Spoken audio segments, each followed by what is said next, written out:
Então, eu comecei meus estudos musicais aos 15 anos. Geralmente as pessoas começam muito antes a tocar um instrumento, então eu comecei a estudar muito quando eu comecei a tocar violão. Eu ingressei, depois desses 2 anos de aula particular, ingressei nesse curso técnico, aí me preparei para entrar na universidade. E aí da universidade eu concluí o bacharelado em música.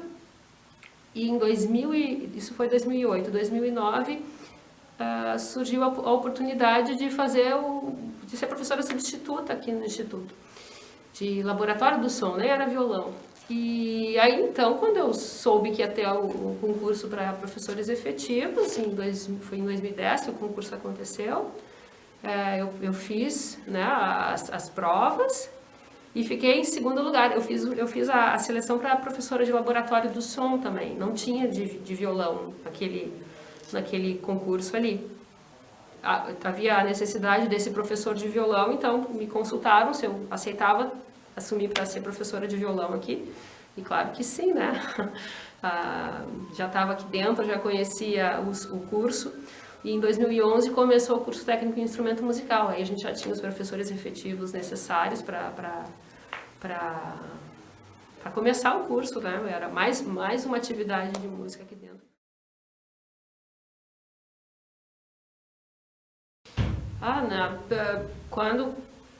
Logo que começaram a surgir os casos da Covid-19 pelo mundo, foi bem quando a gente voltou das férias daquele ano, né?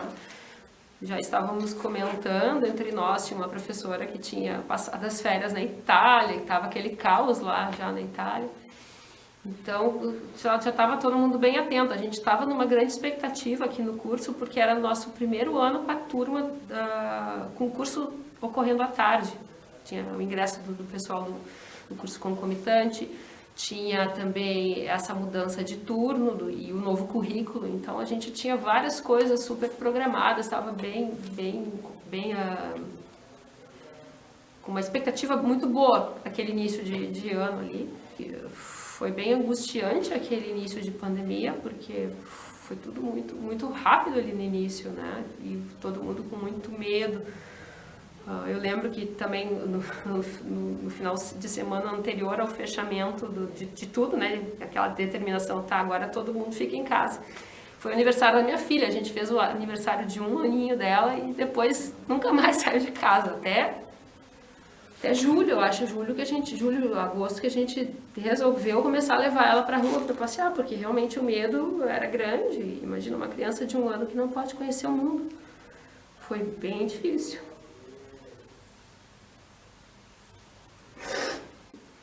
E eu comecei a notar que era bem difícil de trabalhar com a minha pequenininha junto, porque era eu trabalhando, o meu marido trabalhando também. E ela, que sempre foi muito colaborativa, mas uma criança precisa de atenção. E no início ela participava das reuniões junto, conhecia os colegas todos por nome ali, por estar vendo na telinha. Mas com as aulas daí a gente não conseguiu fazer da mesma forma, porque a minha atenção não podia estar dividida. É muito diferente de estar com adultos que estão conduzindo a reunião e ter que conduzir uma aula e ter uma criança pequena junto demandando. Ela também mama no peito ainda, mamava na época, mas como ela era pequenininha, mamava muito, então eu não poderia interromper uma aula porque ela queria mamar, né? Era nosso núcleo que convivia ali. Eu, o meu marido, a pequenininha Raquel, a empregada e a babá, né? Basicamente foi assim por muito tempo. A casa não era preparada para o trabalho, né? Não tinha um espaço para mim, um espaço para o Daniel, que é o meu marido, que também é professor, professor da URGS, e um espaço para a Raquel ficar, né? Então, acabava que eu ficava no outro andar, porque a gente mora numa cobertura, então a casa é espaçosa, mas eu não tinha um espaço isolado. Onde eu ficava, a Raquel me escutava. Uma fase e não importava ali se ela estava brincando feliz com a outra pessoa, ela queria a mamãe. E aí foi bem difícil em alguns momentos.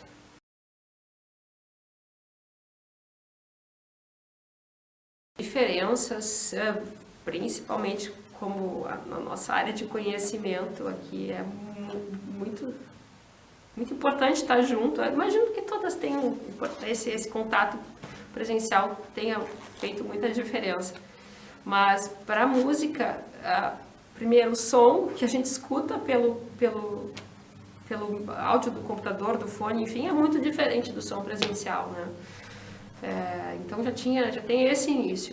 Aí teve a gente tentou segurar o máximo que deu, mas as disciplinas que trabalhavam a música coletiva, bom, é possível tocar junto. A gente pensou em várias estratégias, botou em prática as estratégias e por um tempo funcionaram muito bem, mas chega um ponto que esgota, né? A falta da coletividade presencial é muito grande. Mas mesmo assim, eu acho que foi muito importante a gente ter feito as APNPs e seguir com o ensino remoto todo esse tempo. Não sei se a gente poderia ter voltado antes, talvez é uma outra questão. Mas foi muito importante para que os alunos mantessem o seu vínculo com o curso, pudessem, mesmo que fosse de uma maneira um pouco diferente do presencial, eles pudessem né, seguir os seus estudos, adquirir os conhecimentos.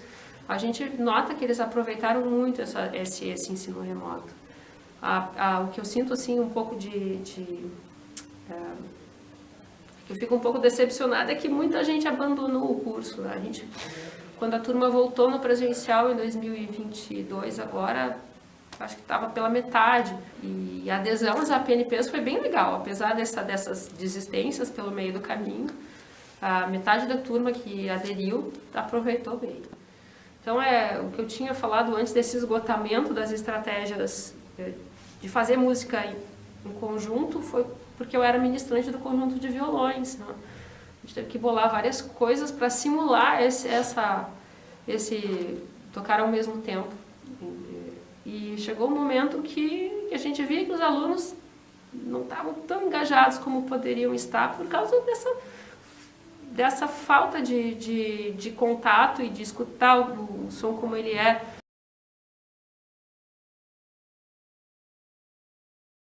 A gente estava com uma grande expectativa também de como ia ser a organização dos espaços, o distanciamento, o uso de só 3 salas, quando a gente antes tinha muitas, né? Se os alunos iam usar máscara direitinho, como é que ia ser a questão do contágio também, mas no fim tudo isso funcionou, eu acho. Essa parte da prevenção acho que funcionou super bem. A questão do uso dos espaços, nosso plano às vezes não, principalmente aqui para nós a música era um pouco complicado. A gente imaginou o cenário lá em metade de 2021, aí depois que a gente foi entendendo e tendo várias coisas, e é difícil a gente achar uma documentação para embasar essa nossa vivência prática das coisas que funcionaram, porque, por exemplo, a gente não deveria compartilhar um contrabaixo ou que seja o afinador. Eu não poderia emprestar o afinador para o aluno, mas eu não vou pegar Covid pegando um afinador, né? Então tinha essas coisinhas que estavam lá descritas, porque, enfim, a gente que escreveu, claro, mas nosso conhecimento era outro naquela época, né? A gente tinha muito medo. Depois a gente foi vendo que várias coisas não eram bem assim. Não se pega Covid encostando numa coisa, tá? Se eu alguém encostar também e estiver contaminado e eu botar a mão na boca é uma coisa, mas a gente lava a mão, cuida com álcool. Então, a gente ainda está vivendo a gente vê pelos informes, né, do jornal, os meios oficiais de controle da saúde que, bom, a coisa está melhor, mas não é tanto assim, né? As pessoas só não estão mais morrendo tanto graças à vacina. Mas a gente ainda tem o contágio, né? E bom, tem outras doenças também aparecendo, mas essas coisas fazem parte da vida, né? E eu queria também deixar registrado que o cuidado da instituição com os seus servidores foi muito importante, essa preocupação de manter o trabalho remoto, né? Ter sempre muita cautela para a volta presencial. Então, a instituição acho que fez teve um bom papel aí nesse controle da pandemia. E para a volta presencial, né, todos estávamos com muita expectativa e muitos receios, mas no fim deu tudo certo.